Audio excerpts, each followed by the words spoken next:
সূরা বাকারার মতো বড় সূরা বানানো লাগবে না, সূরা আলে ইমরানের মতো বড় সূরা বানানো লাগবে না, সূরা নিসায়ের মতো বড় সূরা বানানো লাগবে না, সূরাতুর রহমানের মতো বড় সূরা বানানো লাগবে না, সূরা ইয়াসিনের মতো বড় সূরা বানানো লাগবে না। এই কোরআনের অনুরূপ ছোট একটি সূরা, সূরা কাউসারের মতো পারলে একটি সূরা বানিয়ে দেখা।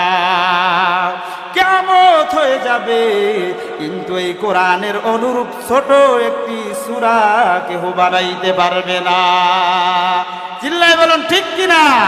কারণ এই কোরআনটা কার কোরআন, কার বাণী?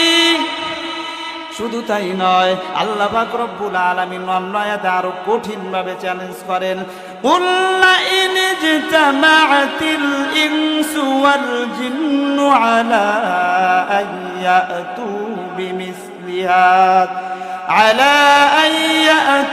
বিমিসলি হাযাল কুরআন লা ইয়াতুনা বিমিসলিহি ওয়ালাউ কানা বা'দুহুম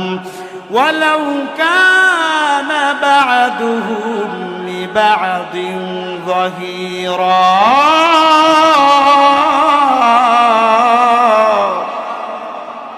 আল্লাহ পাক রব্বুল আলামিন বলেন, হ্যাঁ নবী আপনি বলে দিন, সারা পৃথিবীর সকল মানুষ এবং জিন যদি একত্রিত হইয়া এই কোরআনের অনুরূপ একটি যদি কোরআন আনায়নের জন্য চেষ্টা করে, এই কোরআনের অনুরূপ একটি যদি কোরআন বানানোর জন্য যদি চেষ্টা করা হয়, তাহলে তারা সকলেই ব্যর্থ হয়ে যাবে, কিন্তু এই কোরআনের অনুরূপ একটি কোরআন তারা বানাইতে পারবে না।